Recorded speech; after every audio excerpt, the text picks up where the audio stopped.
या आपके थाई के बाहरी हिस्से में एक अनोइंग सा पैच है जो कभी जलन होती है उसमें, कभी उसमें झंझनाहट होती है, कभी उसमें इतनी सेंसिटिविटी हो जाती है कि कपड़ा छुए तो भी दर्द होता है और वो ठीक होने का नाम ही नहीं ले रहा है। और perhaps you already been diagnosed with a condition called meralgia paresthetica. हो सकता है आपने बहुत सारी दवाइयां ट्राई करी हो, फिजियोथेरेपी ट्राई करी हो, इंजेक्शंस भी कर लिए हो, लेकिन उसके बाद भी आपको एक लंबा आराम नहीं मिल पा रहा है। Now here's something which most patients don't know. एक और ट्रीटमेंट है जिसमें हम एक्सट्रीमली कोल्ड टेम्परेचर्स को यूज करते हुए जो नस इस प्रॉब्लम के लिए रिस्पॉन्सिबल है उसको फ्रीज कर देते हैं। सच बोलूं तो बहुत बार जब लोग पहली बार इसके बारे में सुनते हैं तो उन्हें लगता है ये शायद कोई ये साई-फाई मूवी या साइंस फिक्शन की बात हो रही है, but no, this is real medicine. इस ट्रीटमेंट का नाम है cryo ablation and you know what, it's available in India and we do it regularly. और बहुत सारे पेशेंट्स जिसमें बाकी ट्रीटमेंट्स काम नहीं कर रही हैं उनको इस ट्रीटमेंट से सिग्निफिकेंट और लॉन्ग लास्टिंग रिलीफ मिलता है इस कंडीशन में। Let's talk about this condition and how this treatment works in this condition. अगर आप मिरल्जिया पेरिस्थेटिका यानी कि थाई के बाहरी हिस्से में झंझनाहट, सुनपना, दर्द, इसके बारे में और जानना चाहते हैं तो मेरा एक और वीडियो है YouTube में जिसपे मैंने इस कंडीशन पे डिटेल में बात करा है।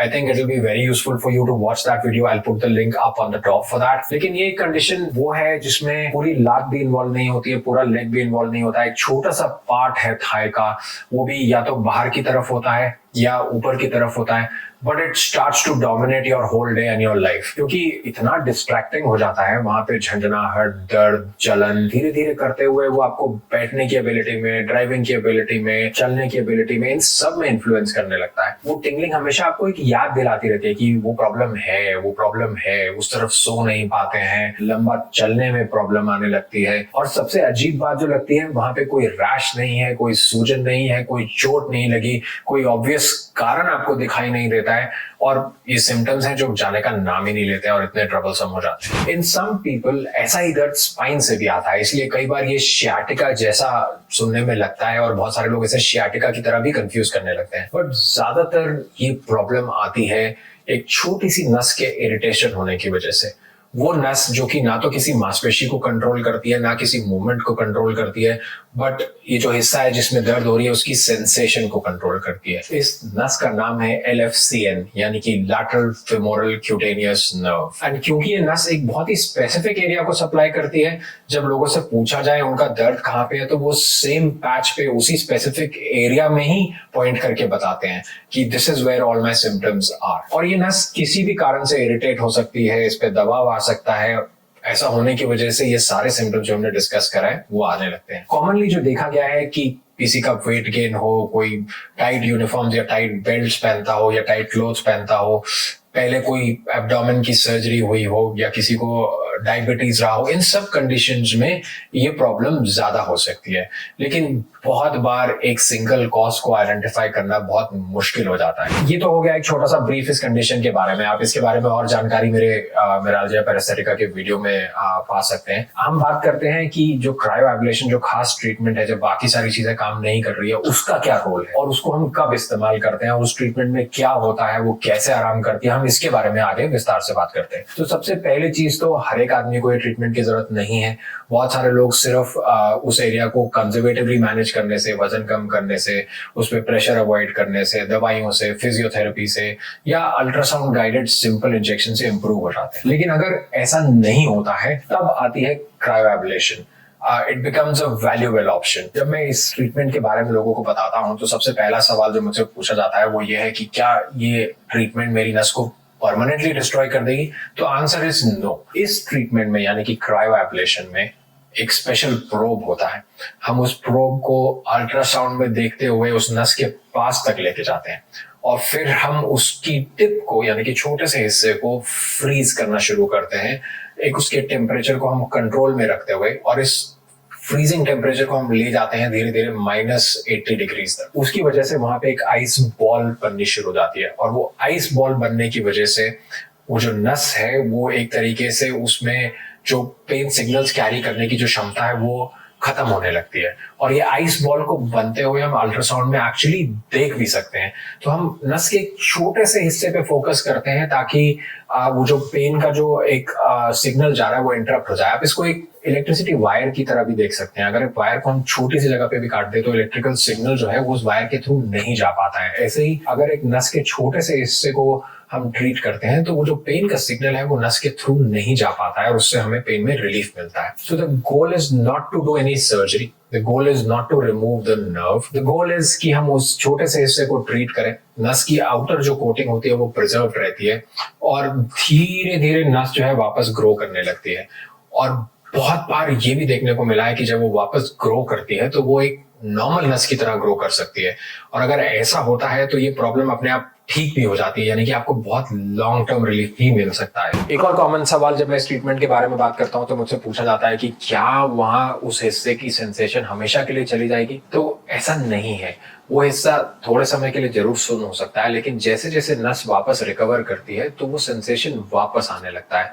और अगर वो एक नॉर्मल नस की तरह ग्रो करे या एक लेस इरिटेबल नस की तरह ग्रो करे तो जो पेन है वो भी जो वापस आता है उतना ज्यादा नहीं होता है और इसी वजह से लोगों को लंबा रिलीफ मिल सकता है. और यही एक कॉन्सेप्ट है जो पेन मेडिसिन में इस ट्रीटमेंट को काफी अट्रैक्टिव बना देती है, क्योंकि it has the potential of actually reversing the problem. And ऐसी ट्रीटमेंट के बाद नस में सूजन आने की संभावना यानी कि न्यूरोमा बनने की संभावना ना के बराबर रहती है और इसी वजह से इसके जो सेकेंडरी प्रॉब्लम्स जनरेट करने का पोटेंशियल है यानी कि कॉम्प्लिकेशंस जनरेट करने का जो पोटेंशियल है वो मिनिमल टू निल हो जाता है. तो अब बात करते हैं ये प्रोसीजर आखिर करते कैसे हैं. मैंने थोड़ा सा तो इसके बारे में आपको पहले ही बता दिया.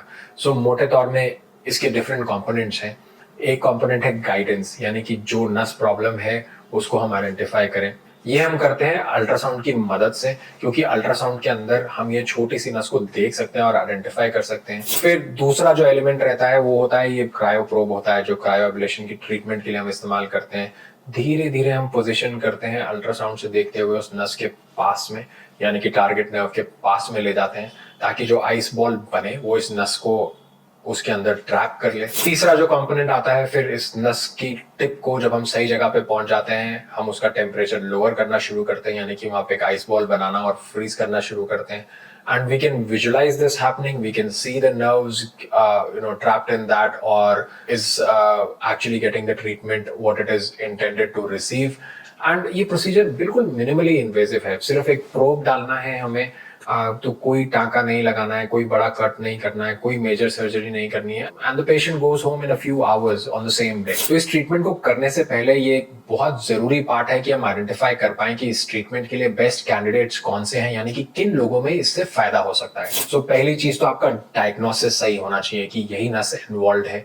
और बहुत बार इसको कंफर्म करने के लिए हम एक टेस्ट इंजेक्शन करते हैं, यानी कि जो नस जो हम सोच रहे हैं जिसमें प्रॉब्लम है उसके आसपास बहुत कम मात्रा में, बहुत छोटी मात्रा में सुन्न करने वाली दवाई डालते हैं. और अगर उससे आपके सिम्टम्स इंप्रूव हो जाते हैं तो वो कंफर्म करता है कि यही प्रॉब्लम है. और अगर आपको बाकी ट्रीटमेंट से आराम नहीं मिल रहा है या लंबा आराम नहीं मिल रहा है तो this is an effective treatment which can help you with long term relief. जब हम रिलीफ की बात करते हैं तो लोग अक्सर ये जानना चाहते हैं कि इससे जो रिलीफ आएगा वो कितने समय तक रह सकता है, और इसके बारे में हम पहले ही बात कर चुके हैं कुछ हद तक. इसका अगर मैं ऑनेस्टली बताऊं तो कोई एक सिंगल आंसर नहीं है. ज्यादातर लोगों में कुछ महीने तक और बहुत सारे लोगों में ये अगर नस वापस जो आए वो नॉर्मल आए तो ये परमानेंट भी हो सकता है. लेकिन individual case to case results vary करते हैं, तो ऐसा हम कभी श्योरली नहीं कह सकते कि कितने समय तक इसका आपके केस में रिलीफ रहेगा. सो अंत में मैं यही कहना चाहूंगा कि स्पिराल्जिया पैरास्थेटिका सुनने में एक शायद भारी शब्द लगता है, लेकिन प्रॉब्लम शायद लगता है कि एक शरीर के छोटे से हिस्से में है.